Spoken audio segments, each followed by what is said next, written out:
O milagre que mudou a vida de Marcos. Marcos tinha apenas 19 anos quando a dor começou. No início eram pequenas feridas na boca, que ele achou que passariam com um enxaguante bucal. Mas os dias se arrastavam, e as aftas só aumentavam, espalhando-se pela gengiva, língua e interior das bochechas. Comer virou um suplício. Até a água ardia como fogo. O médico diagnosticou estomatite aftosa recorrente, uma inflamação dolorosa sem causa aparente. Os remédios aliviavam por algumas horas, mas a dor sempre voltava, mais forte. Marcos emagreceu, perdeu o sono e o pior, começou a perder a esperança. Ele era um jovem quieto, filho de pais separados, criado pela mãe, que trabalhava como doméstica. Desde pequeno, via a luta dela para colocar comida na mesa. Quando a doença o impediu de trabalhar como auxiliar de estoque, a situação ficou insustentável. As contas se acumularam, e a vergonha de pedir ajuda o fez se isolar. Por que isso está acontecendo comigo? Perguntava-se, olhando no espelho um rosto abatido, os olhos fundos de tanto chorar em silêncio. Foi então que Dona Maria, sua vizinha de muitos anos, uma senhora de cabelos brancos sempre presos em um coque, bateu à sua porta com um prato de comida. Meu filho, você não pode ficar assim, disse ela com a voz firme mas cheia de carinho. Na minha igreja, eles oram, e Deus ouve. Venha comigo domingo. Não custa nada tentar. Marcos hesitou. Não era de frequentar igrejas, mas a dor e o desespero falavam mais alto. Está bem, Dona Maria. Eu vou. No domingo seguinte, Marcos entrou pela primeira vez na congregação cristã no Brasil. O prédio era simples, sem luxo, com bancos de madeira enfileirados. Os irmãos e irmãs, todos vestidos com modéstia, as mulheres com saias longas e lenços na cabeça, os homens de camisa social e gravata, o cumprimentaram com sorrisos sinceros. Não havia instrumentos musicais, apenas vozes unidas cantando hinos que pareciam vir do coração. O ancião, um homem de postura serena e olhar bondoso, dirigia a reunião com uma Bíblia na mão. Marcos sentou-se no fundo, envergonhado das suas roupas simples e do cheiro de remédio que exalava. Mas ninguém o julgou. Quando chegou a hora dos testemunhos, irmãos se levantaram para contar como Deus os havia livrado de enfermidades, dívidas, vícios. Um homem falou de uma dor nas costas que o deixava acamado, e após a oração dos anciãos, desapareceu. Uma senhora chorou ao relatar como sua filha, dada como perdida pelos médicos, estava ali sadia, ao seu lado. Marcos sentiu algo estranho no peito, uma mistura de inveja e esperança. Quando o ancião anunciou que iria haver oração pelos enfermos, Dona Maria segurou sua mão. Vem, meu filho. Deus está aqui. Marcos resistiu no início, mas a dor na boca, que naquele dia parecia ainda pior, o fez levantar. Tremendo, aproximou-se do altar, onde alguns irmãos já estavam de joelhos. O ancião colocou a mão em sua cabeça e começou a orar em voz alta, com uma fé que Marcos nunca tinha visto antes. Senhor Jesus, este jovem sofre, mas o Senhor é o médico dos médicos. Toca nele e cura suas feridas como curaste os leprosos, os cegos, os coxos. Dá-lhe saúde para que ele possa te servir e louvar o teu nome. Outros irmãos se juntaram à oração, repetindo o amém com convicção. Marcos sentiu lágrimas escorrerem. Não eram lágrimas de dor, mas de algo que ele não sabia nomear. Naquela noite Marcos não conseguiu dormir. A dor ainda estava lá, mas algo dentro dele havia mudado. Ele começou a orar sozinho, balbuciando palavras que nunca tinha dito antes. Senhor, se o Senhor existe, me ajuda. Não aguento mais.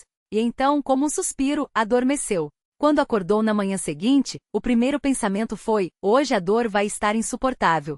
Mas ao passar a língua pelos lábios não sentiu nada. Nenhuma ardência, nenhuma ferida. Correu para o banheiro e olhou no espelho. Sua boca estava limpa. As aftas haviam desaparecido. Não restava nenhuma marca. Marcos caiu de joelhos e chorou. Não eram lágrimas de alívio apenas, mas de gratidão a um Deus que ele mal conhecia, mas que o tinha ouvido. Correu para a casa de Dona Maria, batendo a porta ainda de pijama. Dona Maria, eu estou curado. Não dói mais nada. A vizinha abraçou-o forte, louvando a Deus. Eu não te falei? O Senhor é fiel. No domingo seguinte, Marcos voltou à igreja. Dessa vez não se sentou no fundo. Quando chegou a hora dos testemunhos, levantou-se com as pernas trêmulas, mas com o coração firme. Irmãos, eu vim aqui semana passada cheio de dor, sem esperança. Os médicos não podiam me curar, os remédios não adiantavam. Mas os irmãos oraram por mim, e Deus me curou. Hoje estou aqui para dizer que Ele é real, que Ele ouve, que Ele faz milagres. O ancião sorriu, e os irmãos responderam com um glória a Deus uníssono. Depois do culto, muitos vieram abraçá-lo, alguns chorando, outros lhe dando tapinhas nas costas. Agora você é nosso irmão, disse um senhor de barba branca. Não deixe de vir. Marcos não deixou. Pouco tempo depois foi batizado nas águas, mergulhando na mesma fé que o havia curado. Aprendeu os hinos de cor, participou das ceias, ouviu as pregações com atenção. A simplicidade daquela igreja, sem shows, sem fama, apenas Deus e sua palavra, o encantou. Ali, ele encontrou não só a cura do corpo, mas da alma. Hoje, anos depois, Marcos é um dos irmãos que ora pelos enfermos. Ele sabe que nem sempre a cura vem da forma que pedimos, mas que Deus nunca abandona seus filhos. Sua mãe, que também se converteu, costuma dizer: Deus não tira a prova, mas dá a graça para passarmos por ela. E Marcos, com um sorriso no rosto, sempre responde: e às vezes, mãe, ele tira a prova também. Para quem duvida, ele conta sua história sem enfeites. Não foi remédio, não foi sorte. Foi Deus. E se ele fez por mim, pode fazer por você. Porque no fim a maior lição que Marcos aprendeu não foi sobre milagres, mas sobre fé, que ela não é a certeza de que tudo será fácil, mas a confiança de que mesmo no escuro, Deus está segurando nossa mão. Marcos nunca imaginou que sua história inspiraria tantas pessoas. Mas foi exatamente o que aconteceu. Um dia, enquanto orava no altar da Universal, uma mulher se aproximou com lágrimas nos olhos. Ela segurava nos braços um menino de 5 anos, pálido e fraco. Irmão, meu filho tem leucemia. Os médicos disseram que não há mais o que fazer. Por favor, ore por ele. Marcos sentiu o coração apertar. Lembrou-se de si mesmo, anos antes, naquela mesma situação. Mas agora, em vez do medo, sentia uma paz que só quem já viu Deus agir conhece. Ele colocou as mãos sobre a cabeça do garoto e começou a orar com autoridade. Senhor, o Senhor conhece a dor dessa mãe. O Senhor viu minhas lágrimas e me curou. Agora, estendo minhas mãos e peço, restaure a saúde desse menino, em nome de Jesus. A mulher, chorando, abraçou o filho contra o peito. Marcos continuou orando, lembrando cada detalhe de sua própria batalha. Não foi uma oração longa, mas cheia de fé. Quando terminou, olhou nos olhos da mãe e disse: não desista. Volte aqui na próxima quarta-feira e traga seu filho de novo. Deus vai agir. Ela voltou. E na semana seguinte também. O menino, antes sem forças para andar, começou a mostrar sinais de melhora. Os exames que antes só traziam más notícias começaram a surpreender os médicos. Pouco a pouco a leucemia foi retrocedendo, até que em uma consulta, o médico balançou a cabeça, incrédulo. Não há mais vestígios da doença. É como se ela nunca tivesse existido. A mãe caiu de joelhos no meio do consultório, chorando e agradecendo a Deus. Quando voltou à igreja, procurou Marcos e, com o filho correndo pelos corredores, cheio de vida, ela disse: o Senhor se lembra de mim? Deus ouviu sua oração. Marcos sorriu, emocionado. Não foi minha oração, irmã. Foi a fé de uma mãe que não desistiu e um Deus que nunca falha. Essa não foi a única história. Com o tempo, Marcos viu muitos outros milagres. Uma senhora com câncer terminal que voltou a sorrir. Um jovem paralítico que se levantou e andou. Cada testemunho reforçava sua certeza: Deus não mudou. Ele ainda opera maravilhas, ainda transforma vidas, ainda escolhe os impossíveis para mostrar seu poder. Hoje, quando alguém pergunta como ele mantém tanta fé, Marcos responde com simplicidade: porque eu já estive do outro lado. Eu já senti o desespero, já ouvi o não tem jeito, mas também já senti a mão de Deus me levantando. E se ele fez isso por mim, por que não faria por você? Ele não prega com palavras bonitas, mas com uma convicção que só quem viveu pode ter. Muitas pessoas pensam que milagre é só a cura física, mas o maior milagre é quando Deus muda nosso coração. É quando a gente entende que mesmo no sofrimento Ele está conosco. Isso sim é poder. E assim, entre orações, testemunhos e sorrisos, Marcos segue sua jornada. Não como um homem que nunca mais enfrentou problemas, porque a vida ainda traz suas batalhas, mas como alguém que aprendeu a confiar, mesmo quando não enxerga a saída. Porque no fim a fé não é sobre ter todas as respostas, mas saber que aquele que tem as respostas nunca nos solta. Naquela noite, enquanto Marcos compartilhava seu testemunho no altar da Universal, uma mulher chamada Ana, sentada nos últimos bancos, não conseguia conter as lágrimas. Ela tinha chegado ali arrasada, com o coração pesado como chumbo. Há 2 anos, seu filho Lucas, então com 14 anos, havia se envolvido com drogas e desaparecido de casa. A polícia não encontrava pistas, os vizinhos cochichavam e o marido, sem esperança, tinha se afundado no álcool. Ana já não chorava mais, só sentia um vazio que doía mais que qualquer lágrima. Mas naquela noite, algo foi diferente. Enquanto Marcos falava sobre Deus levantando o que estava morto, Ana sentiu uma pontada no peito, como se alguém tivesse cutucado sua alma. E se fosse verdade? Pensou. E se Deus pudesse trazer meu filho de volta? Ela nunca tinha ido a uma igreja antes, mas ali, entre aquelas pessoas que cantavam com os olhos fechados e as mãos levantadas, ela sentiu uma paz que não fazia sentido. Como se, mesmo no meio da tempestade, alguém estivesse segurando sua mão. No final do culto, quando o pastor chamou quem precisava de um milagre para vir à frente, Ana hesitou. Mas então lembrou das palavras de Marcos. Deus não desiste da gente, mesmo quando a gente desiste dele. Com as pernas trêmulas, ela se levantou e caminhou até o altar. Não sabia orar direito, então só sussurrou: Senhor, eu não sei se o Senhor existe, mas se existir, me ajuda. Traze meu filho de volta. Por favor. As semanas passaram, e nada mudou, até que numa tarde de sábado o telefone tocou. Era uma voz desconhecida do outro lado da linha. A senhora é a mãe do Lucas? Ana quase deixou o aparelho cair. Do outro lado, um homem explicou que era dono de uma padaria no centro da cidade e que há dias, um jovem magro, sujo e com olheiras profundas pedia restinhos de comida no fundo do estabelecimento. Naquela manhã, porém, o rapaz tinha olhado nos seus olhos e falado algo que o deixou intrigado. O senhor acha que Deus ainda se importa comigo? O homem, que também frequentava a Universal, reconheceu a dor naquele olhar. Ele deu ao jovem um prato de comida quente, um cobertor e, sem pensar duas vezes, ligou para o número que encontrou numa anotação amassada no bolso da calça do garoto, o telefone de Ana. Quando ela chegou à padaria, não acreditou no que viu. Lucas estava ali, sentado numa cadeira de plástico, com a cabeça baixa, mas vivo. Magro demais, com marcas no braço, mas vivo. Ana correu e o abraçou como se nunca mais fosse soltar. Entre soluços, o filho murmurou: Mãe, eu sonhei com o Senhor que falava na igreja.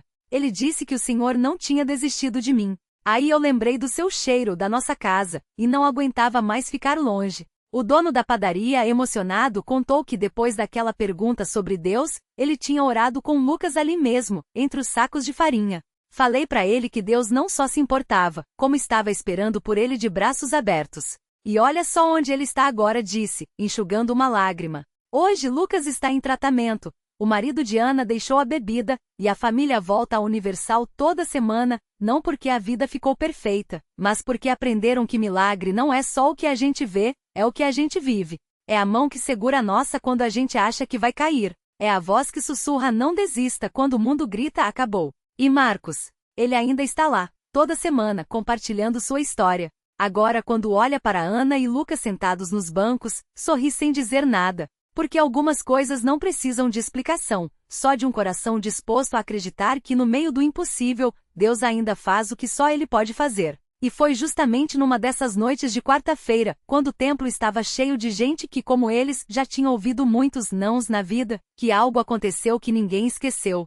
Ana tinha chegado cedo com Lucas, que agora, mesmo fraco, já conseguia caminhar sozinho até o banco. Enquanto esperavam o culto começar, ela notou uma mulher sentada sozinha com os olhos inchados de chorar. A bolsa surrada, as mãos trêmulas, o jeito de quem carregava um peso que ninguém via. Ana reconheceu aquele olhar.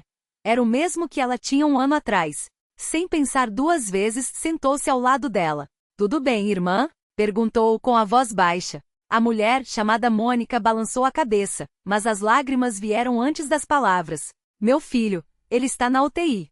Os médicos disseram que não tem mais jeito. Eu não sei nem por que vim aqui hoje, acho que foi só para não ficar sozinha. Ana segurou a mão dela, firme. Eu já ouvi essa história. E sei como termina. E então, sem medo, começou a contar. Falou do Lucas, do marido bêbado, das contas que não fechavam, das noites em que achou que não ia aguentar. Mas falou também daquela voz que não a deixou desistir, das orações que parecem não ter resposta até o dia em que a resposta chega. Deus não muda a gente de fora para dentro, Ele muda a gente de dentro para fora. E quando a gente menos espera, o impossível vira testemunho. Enquanto Ana falava, Marcos subiu ao púlpito. Ele não sabia da conversa das duas, mas o Espírito Santo sim. Hoje tem alguém aqui que está ouvindo uma sentença de morte, mas Deus está dizendo que a última palavra é dele. Declarou com uma autoridade que só vem de quem já viu Deus agir. Levante a mão quem precisa de um milagre na saúde de um filho. Mônica levantou a mão tremendo. Ana abraçou e juntas começaram a orar. Não eram palavras bonitas ou cheias de teologia. Eram gritos de uma mãe que não aceitava perder seu filho, misturados com a fé de outra que já tinha visto Deus ressuscitar sonhos. Naquela mesma hora, no hospital, os aparelhos que emitiam sinais estáveis há dias começaram a apitar sem explicação. Os médicos correndo, os enfermeiros sem entender. E então o milagre. O coração do menino, que estava parando, voltou a bater com força. Os exames que mostravam danos irreversíveis de repente indicavam melhora. Os médicos, sem jeito, disseram apenas: isso não tem explicação médica. Mas Mônica sabia. Assim como Ana sabia. Assim como Marcos sabia quando, no final do culto, a mulher correu até ele chorando, com o celular na mão mostrando uma mensagem: Mãe, eu tô melhor. Os médicos não entendem, mas eu vou sair daqui. E foi assim que mais uma história de dor virou história de glória. Porque na Universal não é só sobre ouvir sermões, é sobre viver o que se prega. É sobre pessoas comuns como Ana, que já estenderam a mão para quem estava afundando, porque alguém um dia fez o mesmo por elas. É sobre um Deus que não escolhe os capacitados, mas capacita os escolhidos, aqueles que mesmo com as mãos vazias, o coração partido e a fé do tamanho de um grão de mostarda, resolvem acreditar que ele ainda faz o que prometeu. E toda semana, agora, Mônica está lá. Às vezes ao lado de Ana, às vezes abraçada com Marcos, que sorria ao ver o templo lotado de gente que como ele já foi um caso perdido, até Deus colocar as peças no lugar, porque milagre não é só o que muda a nossa situação. Milagre é o que muda o nosso coração. E quando a gente menos espera, a gente olha para trás e vê, o que o inimigo quis usar para nos destruir, Deus usou para nos tornar uma bênção. Mônica não imaginava que menos de um ano depois daquele dia em que entrou arrasada na Universal, ela estaria de pé no altar, com a Bíblia nas mãos e uma palavra de fé na boca. Não era pastora, não tinha curso de teologia, mas tinha algo que nenhum diploma poderia ensinar, uma história de vitória que só Deus poderia ter escrito. Foi numa terça-feira de oração, quando o pastor pediu testemunhos. Ela sentiu o coração acelerar, as mãos suarem. Lembrou da vergonha que já tinha sido sua companheira, do medo de ser julgada. Mas então ouviu a voz de Ana, bem baixinho ao seu lado: Vai, minha filha. Tem gente aqui que precisa ouvir o que Deus fez por você. E Mônica subiu. Com a voz trêmula começou a contar. Falou do desespero, das noites em claro, da sensação de que não havia saída. Falou do dia em que, sem forças, entrou naquela igreja e encontrou não um sermão, mas um abraço.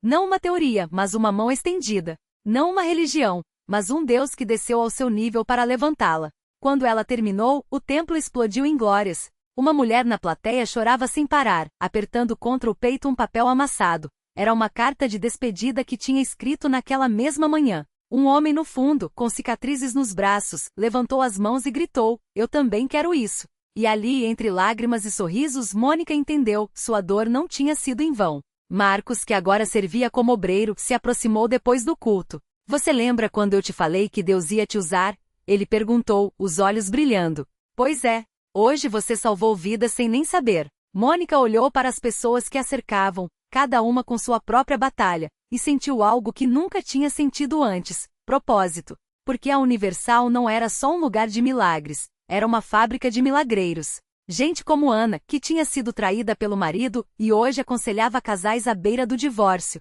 Como o irmão João, que superou o vício e agora resgatava jovens das drogas no mesmo beco onde quase morreu. Como a irmã Clara, que perdeu um filho e hoje abraça mães que choram pela mesma dor, mostrando que a esperança não morre. Mônica começou a visitar o hospital onde tinha ficado internada. Levava café, orava pelos pacientes, contava sua história. Os médicos que antes a viam como mais um caso de depressão, agora a cumprimentavam com respeito. Não sei o que você tem, mas onde você passa, as pessoas melhoram, disse uma enfermeira certa vez. Ela sorriu: Não sou eu, é ele. Um dia, enquanto orava por uma moça que tinha tentado suicídio, a jovem abriu os olhos e perguntou: Como você sabe que Deus existe? Mônica não hesitou.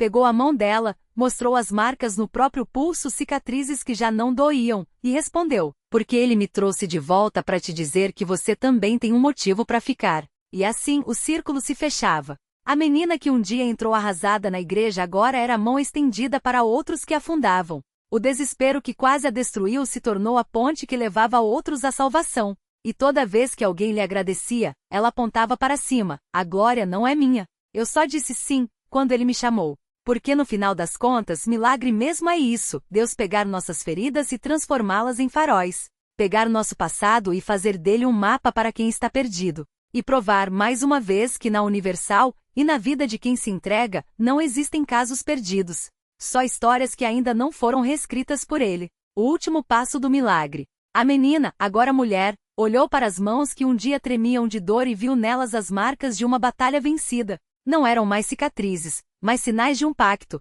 Eu te escolhi para mostrar que a luz chega até nos poços mais fundos. E foi assim que anos depois, ela se viu diante de um jovem com os mesmos olhos vazios que já teve. Ele chorava no banco onde ela própria havia desabado outrora, repetindo as mesmas palavras que ela gritara a Deus: não tem mais jeito. Ela se ajoelhou ao lado dele e mostrou o pulso, agora uma prova de que feridas podem virar testemunhos, e sussurrou: o jeito é ele. E ele está te esperando do outro lado dessa dor. O jovem hesitou, mas quando suas lágrimas caíram sobre as mãos dela, algo mudou. Não foi um raio, nem uma voz do céu. Foi apenas o silêncio se quebrando em um suspiro. Ajuda-me a acreditar. E então o milagre se completou. Não porque o jovem se levantou curado na hora, mas porque pela primeira vez ele escolheu ficar. Escolheu lutar. Escolheu confiar que sua história também poderia ser reescrita. A reflexão que fica: Deus não tira as tempestades do caminho, Ele nos ensina a dançar na chuva. E às vezes a maior prova de que Ele existe não está nos céus abertos, mas no sorriso de quem quase desistiu e mesmo assim, encontrou forças para estender a mão a outro. Porque milagre não é só o que vemos, é o que nos tornamos depois que a poeira baixa. A lição: sua dor tem um propósito.